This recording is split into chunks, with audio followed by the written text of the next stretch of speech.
आज जो मैं चीज करने वाला हूँ उसके लिए ये 3 चीज मैंने ठीक किया है। एक है WD-40, दूसरा है कुछ ईयरबड्स और तीसरा है ये 3 बॉन्ड का जो गैस्केट सीलेंट है। ये चीज मेरे पिछले वीडियो में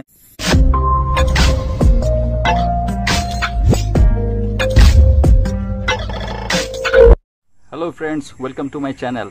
अगर ये चैनल अब फर्स्ट टाइम देख रहे हो तो सब्सक्राइब कर लो, क्योंकि इनकमिंग फ्यूचर बहुत इंटरेस्टिंग आपको टेक्निकल वीडियो मोटरसाइकिल के ऊपर आपको मिलने वाला है। तो फ्रेंड्स, आज का वीडियो जो टाइमिंग चेन टेंशनर है उसके ऊपर है। हाल ही में मेरा टाइमिंग चेन बहुत लूज हो चुका है और ये जनरली होता है चलाते चलाते जब वेयर एंड टियर जब होता है तो टाइमिंग चेन इलोंगेट हो जाता है। उसके लिए लूजनेस आ जाता है टाइमिंग चेन में। उसको एडजस्ट करने के लिए एक टेंशनर दिया जाता है, वो भी लास्ट लिमिट तक पहुंच गया है। तो प्रेजेंट सिचुएशन ये है कि लॉकडाउन के लिए मुझे टाइमिंग चेन और जो टेंशनर है वो मिलने वाला भी है नहीं। मैं सर्विस सेंटर में गया था, वहाँ पे जो सर्विस सेंटर मैनेजर है वो बोले कि अभी आपको ये सामान नहीं मिलने वाला है जब तक थोड़ा सिचुएशन नॉर्मल नहीं हो जाता। तब तक ऐसे बाइक चलाना थोड़ा मुश्किल है, क्योंकि इसके लिए जो टैपिड वाल्व है, जो पिस्टन रिंग है, इसके ऊपर भी इफेक्ट पड़ता है। तो मुझे कुछ न कुछ सोल्यूशन निकालना है। तो आज का सोल्यूशन जो है वो टेम्पररी बेसिस में है और ये एक्सपेरिमेंटल सोल्यूशन है। अगर ये वीडियो आप अगर देख रहे हो तो इसका मतलब ये एक्सपेरिमेंट सक्सेसफुल हुआ है, इसीलिए ये वीडियो मैं अपलोड कर रहा हूँ। फ्रेंड्स, ये वीडियो देखने से पहले मेरा एक वीडियो है टाइमिंग चेन टेंशनर के ऊपर, वो कैसे फंक्शन करती है, कैसे ऑपरेशन उसका है, मैकेनिज्म है, वहाँ पे मैंने उसको डिटेल्स में समझाया है। तो आप पहले वो वीडियो आप देख लो, फिर ये वीडियो देखो, तो आपको डिटेल में समझने में इजी रहेगा। तो फ्रेंड्स, जैसे मैंने पिछले वीडियो में सजेस्ट किया था कि टाइमिंग चेन टेंशनर को थोड़ा सही ऑपरेट करवाने के लिए आप सामने एक नट ब्रेजिंग करवा सकते हैं, लेकिन मैं यहाँ पे ब्रेजिंग करवा नहीं सकता, क्योंकि उसके लिए एक स्किल्ड टेक्नीशियन चाहिए जो कि यहाँ पे अवेलेबल है नहीं। और इस वक्त मैं रिस्क नहीं लेना चाहता, क्योंकि जो सर्विस सेंटर है वहां पर भी सामान अवेलेबल नहीं है। तो अगर कुछ हो जाता है तो इमीडिएट मेरे पास कुछ रहेगा नहीं जिससे मैं इसको ठीक कर पाऊं। तो आज जो मैं चीज करने वाला हूं उसके लिए ये 3 चीज मैंने ठीक किया है। एक है WD-40, दूसरा है कुछ ईयरबड्स और तीसरा है ये 3 बॉन्ड का जो गैस्केट सीलेंट है। ये चीज मेरे पिछले वीडियो में काफी बार देख चुके होंगे। ये बेसिकली एक गैस्केट सीलेंट है जो कि बहुत फास्ट ड्राई हो जाता है। तो अभी मैं क्या करने वाला हूँ, मैं बाइक को अभी थोड़ा वार्म अप करने वाला हूँ। मैं स्टैंड स्टिल में बाइक को अभी स्टार्ट कर दूंगा और कुछ देर के लिए अराउंड 5 to 10 मिनट्स के लिए, 5 नहीं 10 मिनट्स के लिए मैं छोड़ दूंगा, ताकि इंजन अच्छी तरह से वार्म अप हो जाए, जो अपना ऑप्टिमम टेम्परेचर है उसमें पहुंच जाए। मैं इसलिए ये कर रहा हूँ क्योंकि जो टाइमिंग चेन है वो भी मेटल का है, वो भी एक्सपेंड होगा। तो मैं चाहता हूँ ये एक्सपेंड होके अपना नॉर्मल पोजीशन में आ जाए, ताकि मैं अपना जो एक्सपेरिमेंटल जो है उसमें अप्लाई में कर पाऊँ। तो फ्रेंड्स, कुछ दिनों से मैं एक चीज ट्राई कर रहा था, जो यहाँ पे आई हेड है, इसको एडजस्ट करने के लिए जो आई कटिंग है अंदर में एक बोल्ट है बेसिकली, जो स्प्रिंग को अंदर का जो प्लंजर है उसको एडजस्ट करने के लिए। तो आपको मैंने ये पहले भी बताया कि ये ऑटो एडजस्टर है। तो इसको जब मैं क्लॉक वाइज में घुमाता हूँ तो प्लंजर बैक साइड मूव करती है ऐसे, तो और जब मैं रिलीज कर देता हूँ ये ऑटोमेटिकली अपना पोजीशन ले लेती है। प्रॉब्लम ये है क्योंकि मेरा जो टाइमिंग चेन है वो बहुत लूज हो चुका है ऑलरेडी, और जो टेंशनर है उसका भी लिमिट ऑलमोस्ट पहुंच गया है। उसके बाद ये अपने से बाय फोर्स ये जा नहीं सकता। उसके लिए मैं क्या कर रहा था, इसको एंटी क्लॉकवाइज घुमा के मैं उसको पोजीशन में ला रहा था, जब तक मैं अपना ये हाथ में थोड़ा रेजिस्टेंस जब तक मैं फील नहीं कर रहा था। मतलब मुझे जब तक ये नहीं लग रहा था कि ये लास्ट लिमिट तक पहुंच गया है। और ये सेटिंग में बाइक को ऑन करके मैं कर रहा था, इग्निशन स्टार्ट करके मैं कर रहा था। जब मैं इसको एंटी क्लॉकवाइज में घुमा रहा था तो धीरे धीरे जो टाइमिंग चेंज के लिए जो आवाज था वो चला जा रहा था। लेकिन प्रॉब्लम ये आने लगा कुछ देर राइड करने के बाद, मान लीजिए 7, 8 या 10 किलोमीटर राइड करने के बाद, जब मैं बाइक को फिर से स्टैंड स्टिल पोजिशन में चला के देख रहा हूँ तो फिर से वो आवाज आ रहा है। इसका मतलब ये है जो पोजीशन मैंने मैनुअल इसको सेट किया वो वहां से बैकवर्ड मूवमेंट थोड़ा ले रही है। ये मे भी हो सकता है क्योंकि ये जो स्प्रिंग है बहुत फ्री रहता है, ये जो नट है ये भी बहुत फ्री मूवमेंट रहता है। हो सकता है कि इंजन वाइब्रेशन के लिए ये अंदर में थोड़ा हल्का फुल्का सा मूवमेंट हो, उसके लिए जो चेन का जो हल्का सा थ्रस्ट है उसके लिए बैक मूव करके थोड़ा वापस आ जा रही है। इसके लिए वो आवाज मुझे रैटलिंग जो साउंड इंजन से वो मुझे फिर से मिलने शुरू हो जा रहा है। तो मेरे दिमाग में ये आया कि अगर ये पोजीशन को मैं मैनुअल सेट करके अगर मैं लॉक कर दूं किसी भी तरह, परमानेंट लॉक नहीं टेम्पोररी लॉक कर दूं, तो शायद ये बैक नहीं आएगा और ये टेम्पोररी सोल्यूशन फिलहाल के लिए हो जाएगा जब तक मुझे नया टेंशनर या टाइमिंग चेन नहीं मिल जाता।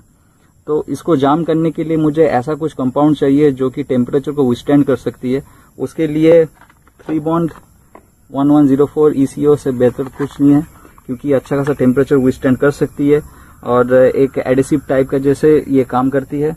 और जो ईयरबड मैंने यहाँ पे यूज करने वाला हूँ, ये इसलिए कर रहा हूँ कि इसके अंदर में हल्का सा इंजन ऑयल रहता है, आ जाता है ऑपरेशन के टाइम में, तो उसको क्लीन करने के लिए मैं इसको यूज करने वाला हूँ।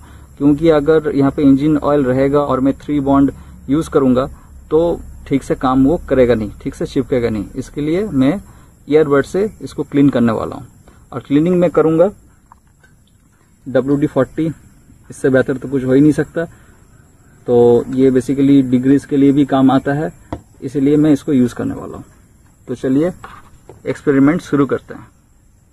तो फ्रेंड्स, मैंने यहाँ पे बाइक को ऑन करके छोड़ दिया है ताकि इसका जो इंजन है एक ऑप्टिमम टेम्परेचर में पहुँच जाए। उसके बाद मैं अपने एक्सपेरिमेंट इसमें अप्लाई करके देखूंगा कि क्या होता है, सक्सेसफुल होता है या फेल होता है।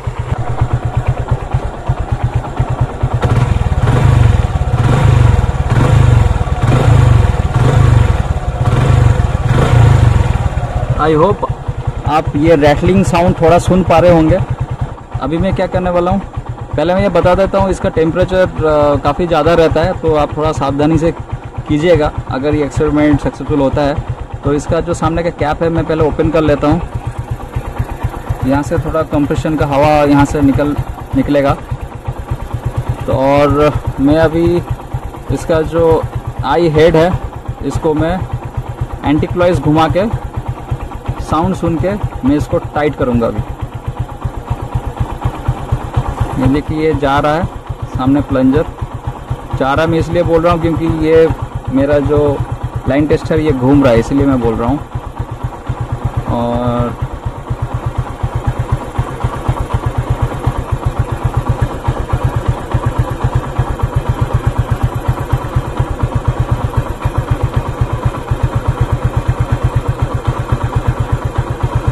अब देखिए मैं थ्रॉटल देता हूँ, साउंड में कैसे चेंज आता है।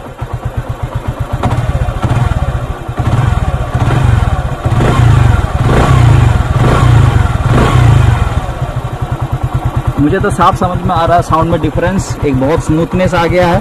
पता नहीं मेरे मोबाइल में ये साउंड का डिफरेंस कैप्चर कर पा रहा नहीं पा रहा है। मैं ये थोड़ा और टाइट करता हूँ क्योंकि मुझे लग रहा है कि ये थोड़ा और जा सकता है।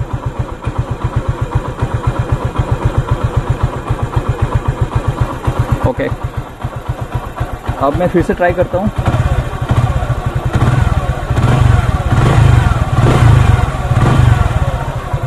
मैं सामने का कैप लगा देता हूँ ताकि आपको और समझने में इजी हो साउंड।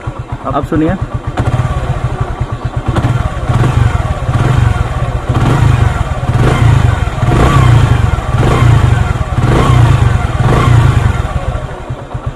मैं आपको इतना बता सकता हूँ, जब मैं बाइक फर्स्ट खरीदा था साउंड ऐसा ही था, इतना ही स्मूथनेस था।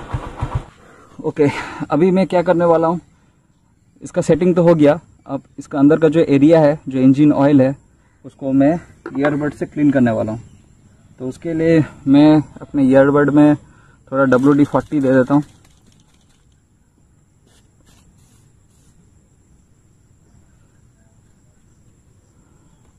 और इससे मैं थोड़ा साफ कर लेता हूँ अच्छे से, जैसे आप कान में घुसा के साफ करते हैं, ठीक वैसे ही।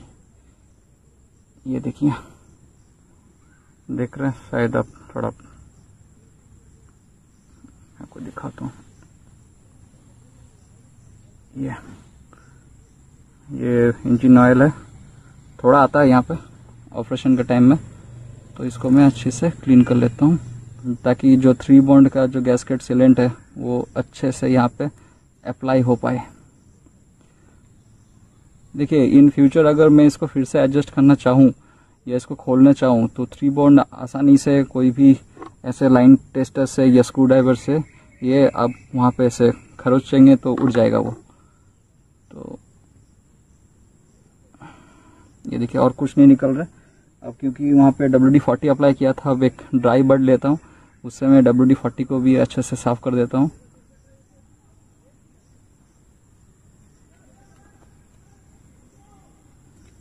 तो अच्छे से साफ हो चुका है।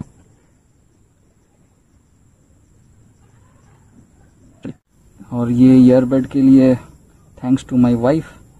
फिलहाल तो उसको पता नहीं है, जब पता चलेगा तो देखा जाएगा। ओके, तो मेरा अच्छे से अंदर में ये साफ हो चुका है। अब ये जो 3 बॉन्ड है इसको मैं,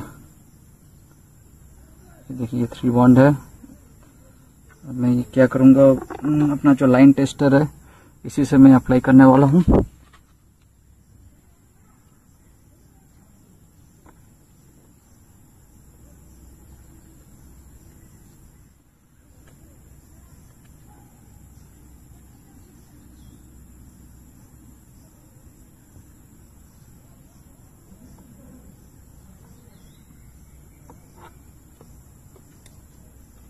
और जो मैं प्रेडिक्ट कर रहा था, टाइमिंग का जो चेन है वो बैक फोर्स दे रहा है ये प्लंजर में।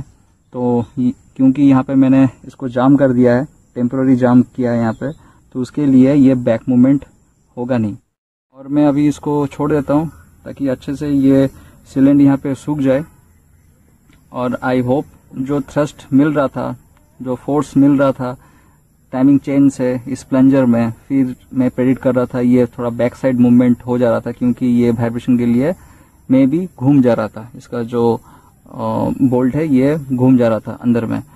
तो यही सोच रख के मैं अभी इसको छोड़ देता हूँ ताकि ये बैक मूवमेंट और ना आए इन फ्यूचर, और मुझे जो रैटलिंग साउंड है उससे छुटकारा मिल जाए। फ्रेंड्स, एक्सपेरिमेंट मैंने तो अप्लाई कर दिया है। जो प्रॉब्लम मैं फेस कर रहा था, जो रैटलिंग साउंड आ रहा था, उससे मुझे छुटकारा मिला है नहीं। तो अगर ये वीडियो आपको इन्फॉर्मेटिव लगे, अगर कुछ भी आपको हेल्प मिले, तो प्लीज लाइक कीजिए, सब्सक्राइब कीजिए। कमेंट बॉक्स में आप लिखिए कैसे ये वीडियो आपको लगा। कमेंट बॉक्स में आप लिखिए किस टाइप का प्रॉब्लम आप अपने बाइक में फेस कर रहे हैं। मैं जरूर कोशिश करूंगा उसके ऊपर वीडियो बनाने के लिए या कमेंट बॉक्स में उसका सोल्यूशन देने के लिए। Thank you friends, thanks for watching, keep in touch.